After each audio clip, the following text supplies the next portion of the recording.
Hey, it's good seeing you today. I just want to point out the 4 most popular ending cadences in music. What we talked about was, I think, in the key of D and the key of G, so maybe we should try one in C.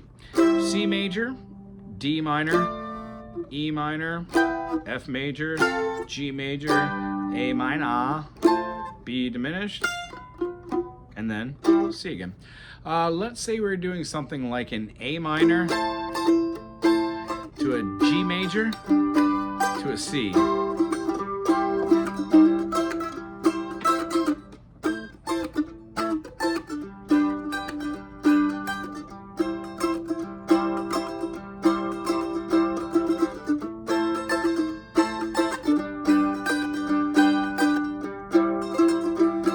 lot of time you'll see a progression that throws out something different here, like A minor to the E minor, G major, C, and then you're like, oh, are we done? Well, C, D, E, F. This is what we call a plagal ending. It goes from the ending chord up to the 4 chord, back to the 1. Not so much necessary to be in a root position, but it does help. It brings a little clarity back to it. One of the other things that we could talk about is a PAC and an IAC. A perfect authentic cadence and an imperfect authentic cadence. And what we can see that is let's say we're playing an A minor, C, D minor, G, A minor, C, D minor, G, and A minor. Let's say that's our cadence and we end on the A minor. Well, when you're doing a PAC, you kind of really want to have the ending end in a 1 chord and then go to the 5 chord and then the 1 again, all in root position.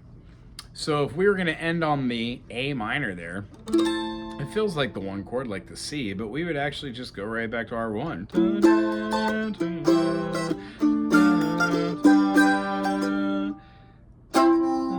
C major, and then we do the 5 chord, and then back to the C major.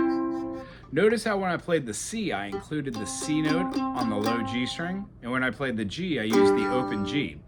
Both of these were in root position. That is what a PAC is. No matter what progression you're doing, if you make it go from the ending of the chord, the 1 chord, and then you make it go to the 5, and then back, whether it's major or minor, it works.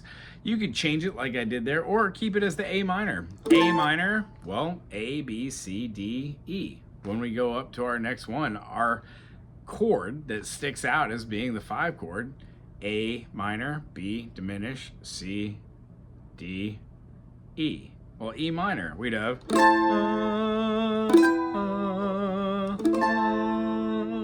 and this one is in root position because A is down here, right? But when I went to E, I have to use this one as my root position note, so it kind of throws me off. A lot of the time, I would just move it and see where these notes go. Can't have it as B. E makes the most sense. So if I were to move this one up, I would just say omit this lowest string. That's my easiest way to do it for the E minor. So play like you're playing an E minor, and then you just don't play that note. So you have, looks like a G6. No low G though. It gives you that E on your tonality. So you'd have, and believe it or not, just because you're doing, it feels like a lack of a note there, you're actually adding more ambience because the tone of that lower note in the E, that, what is that, a G? No, it's a B. By playing the 5th of the chord in the E minor right there, it takes away from the tonality of both chords you've been playing. And I know that sounds weird, but each one of those has a draw towards the 5 chord, regardless of major or minor.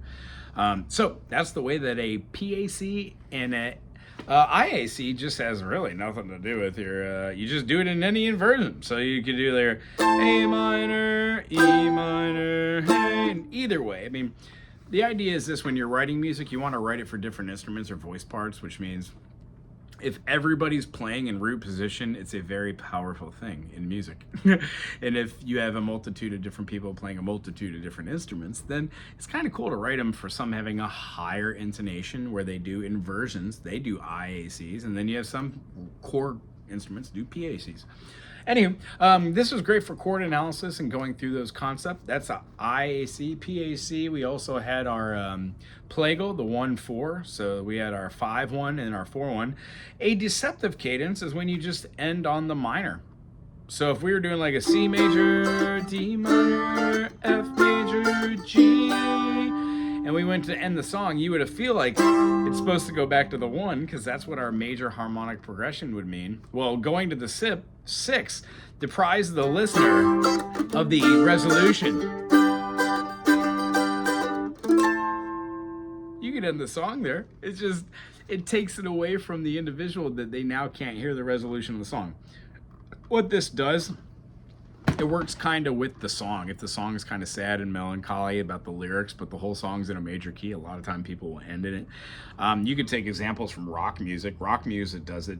Non-secular music does it a lot, where they're trying to put a chord right before they move into a different piece, just so it doesn't feel like an abrupt change to the listener. Because back then, songs weren't 2 minutes or 5 minutes. They were very long. They were like 45 minutes with a couple different movements in between the different parts, the sonata form. You know, when you do the A, B, C, and then go back to A and end, there was a lot of time these little interludes, which were kind of fun. Anywho, as far as this goes, the last one we're going to leave you on here that is of the common 11, but the 4 of them are PAC, IAC, plagal, the deceptive cadence we just did, and then the last one is just called a Piccadilly or Piccadilly third. You're doing a song where you're doing like a C, let's say again, C, C, G, G, F, F to C. You would just make that C a minor.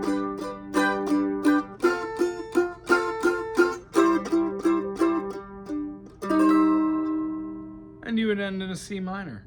And I know it seems weird and abrupt. A lot of songs also do this. They will end on a different one. Now, it's generally the other way.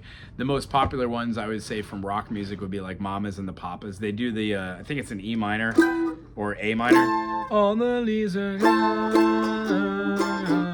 and the sky is gray. At the end, they end on a blaring A major. That's called a Piccadilly third. That's another great way to end something. Anyhow, I hope these were helpful in understanding how cadence endances work. And if you have any questions, shout them out or bring them to the table next week. Aloha.